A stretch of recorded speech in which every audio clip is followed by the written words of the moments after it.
তো এই ভিডিওতে আমরা যেটা দেখব সেটা হচ্ছে ফ্ল্যাট লিস্টের ব্যবহার। তো ফ্ল্যাট লিস্ট হচ্ছে রিঅ্যাক্টেরই আরেকটা কম্পোনেন্ট, যেটা হচ্ছে আমরা এরকম ডাইনামিক লিস্ট রেন্ডার করার জন্যই বানানো হয়েছে।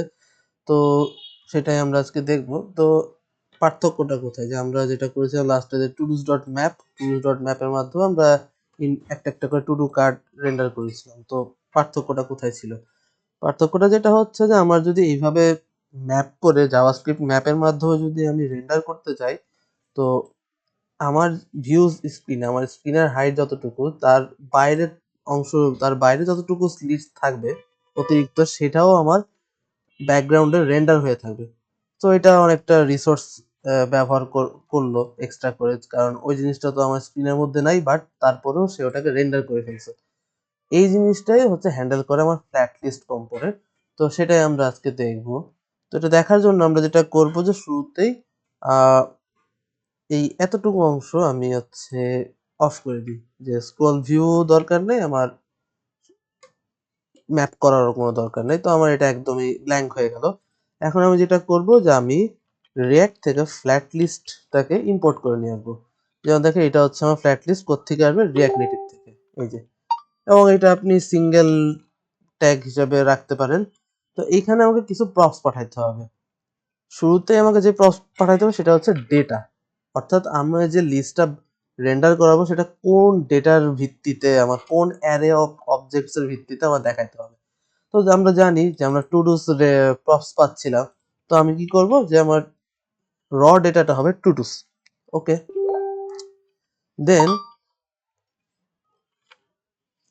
যেটা আমরা রেন্ডার করব, অর্থাৎ আমরা ডেটা অলরেডি ফ্ল্যাট লিস্টের কাছে পাঠিয়ে দিছি, বাট ফ্ল্যাট লিস্ট কোন ইউআই এর উপর সে রেন্ডার করাবে।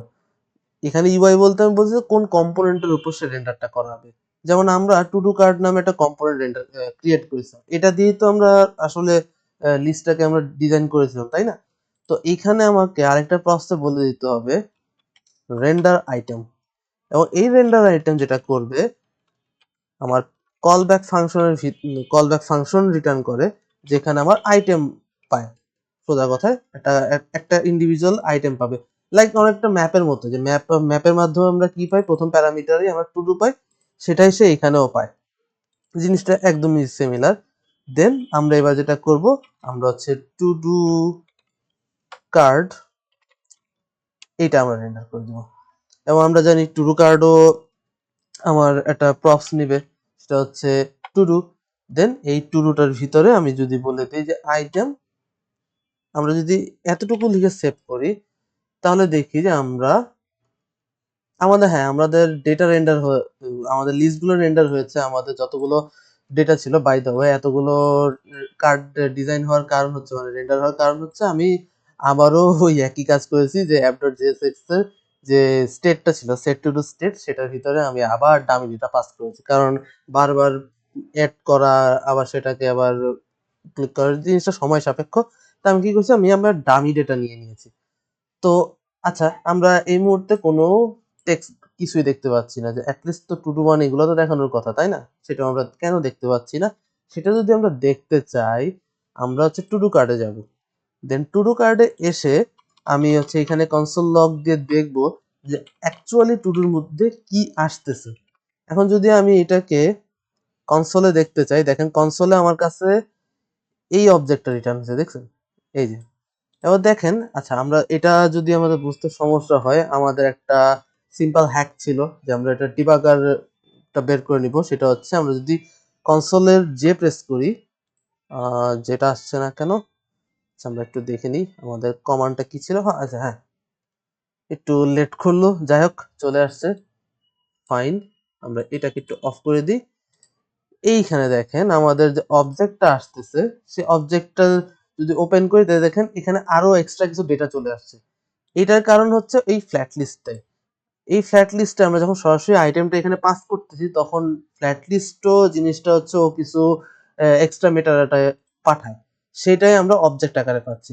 আর আমাদের মেইন টার্গেট যেটা, সেটা হচ্ছে এই আইটেম, এই আইটেম যেই অবজেক্ট, নেস্টেড অবজেক্ট, সেইটা আমি যদি একটু জুম করে দেখাই, তাহলে দেখতে পাবেন এই হচ্ছে সেই অবজেক্টটা যেটা আমাদের দরকার। তো আমরা চাইলে এইটাকে এখান থেকে ডিস্ট্রাকচারও করে নিতে পারতাম, অথবা আমরা এখানে আইটেম ডট আইটেম এইভাবে পাস করে দিতে পারতাম। জিনিসটা একদমই সেম। এখন আমি যদি সেভ করি, এখন দেখতে পাচ্ছেন আপনার ডেটা সব চলে আসছে। ওকে, কুল, ফাইন। বাট এখানে আমার আরেকটা জিনিস পাস করে দিতে হবে, সেটা হচ্ছে দেখেন এখানে হচ্ছে encounter 2 children with the same কি। এটাও একটা ইস্যু। এটা ইস্যু হচ্ছে কারণ ও হচ্ছে ওই যে, যেহেতু আমরা ডাইনামিকলি রেন্ডার করাচ্ছি, তাহলে প্রত্যেকটা কম্পোনেন্টেরই আমার আইডেন্টিটি দরকার। সেটা আমরা কিভাবে দিতে পারি, সেটা আমরা দেওয়ার জন্য ফ্ল্যাট লিস্টেরই আরেকটা প্রপস পাওয়া যায়, সেটা হচ্ছে কি এক্সট্রাক্টর। কি এক্সট্রাক্টর, এই কি এক্সট্রাক্টর যেটা করে যে আমার যে ডেটাটা, অ্যাকচুয়াল যে ডেটাটা, সেটা আমরা এখান থেকে বের করতে পারি, মানে ওই টু ডুস ডেটার থেকে আমরা আইডিটা এক্সট্রাক্ট করে আনতে পারি। তাহলে আমরা যেটা করব, এখানেও আমরা আইটেমই পাবো, দেন এখান থেকে রিটার্ন করে দিব, ডিরেক্ট রিটার্ন করে দিব আইটেম ডট আইডি। আমরা দেখি এটা কাজ করছে কিনা। না, এখন এটা কাজ করে নাই। আচ্ছা, আমি মেবি কোনো একটা ভুল করছি। কি এক্সট্রাক্টর,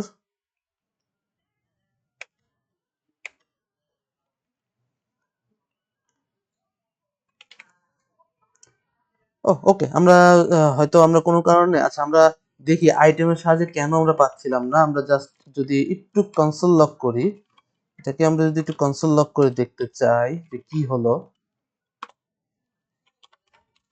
কনসোল লক করে যদি দেখতে চাই, তাহলে আমরা যেটা হবে যে, হ্যাঁ, এই যে এখানে আমরা এটা কি লিস্ট ডট জেএসএক্স 18 নম্বর লাইন, হ্যাঁ 18 নম্বর লাইন থেকে এই যে দেখেন এখান থেকে আমরা আবার অবজেক্টের ভিতরে ঢুকে, অবজেক্ট প্রপার্টি ঢুকে তারপরে আমাকে বের করতে হবে। সেটা হচ্ছে কিভাবে, আচ্ছা আমরা এতটুকু অংশ কেটে দেই, দেন আমাকে এখন বলতে হবে যে আইটেম ডট আইডি।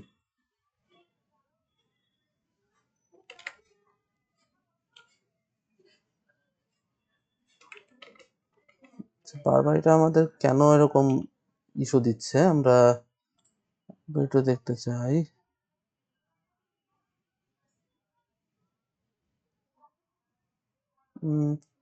ও আচ্ছা, এটা হওয়ার কারণ আমি বুঝতে পেরেছি। সেটা হচ্ছে যে আমাদের আইডি সেম, এখানে আমাদের আইডি গুলো আসলে সেম হয়ে গেছে, যার কারণে এমনটা।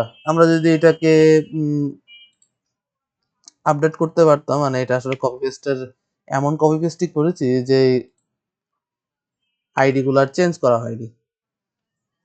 আচ্ছা, যাই হোক, আমরা যদি আপডেট,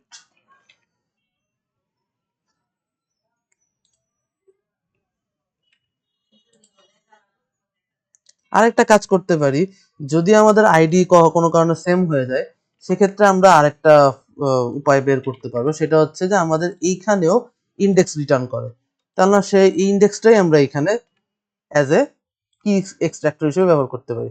এখন দেখেন আমাদের এখানে কোনো এরর নেই, কোনো আমাকে কোনো মেসেজও দিচ্ছে না। তাহলে আমরা যেটা করব, আমরা আগের যে স্ক্রোল ভিউ সেটা আমরা কেটে দিই, এইখানে বাড়তি কোডটাও আমরা কেটে দিই, তাহলে আপনার কোড আরো ক্লিন হয়ে গেল। আমরা জিনিসটা করলাম কি, আমরা যে নেটিভ যে জিনিসপাতি আছে ওদের, সেটার সাহায্যে আমরা আমাদের লিস্টটাকে রেন্ডার করালাম। লাস্ট আরেকটা কাজ সেটা দেখব, সেটা হচ্ছে এখানে আপনি দেখেন যে এইখানে স্ক্রোল করার কারণে, স্ক্রোল যেহেতু হচ্ছে, এখানে আমার একটা ভার্টিক্যাল স্ক্রোল বারও চলে আসছে। তাহলে আমরা এইখানে আরেকটা প্রস পাঠাইতে পারি যে শো ভার্টিক্যাল স্ক্রোল ইন্ডিকেটর, এটা ডিফল্ট ট্রু থাকে, আমি এটাকে ফলস করে দেব।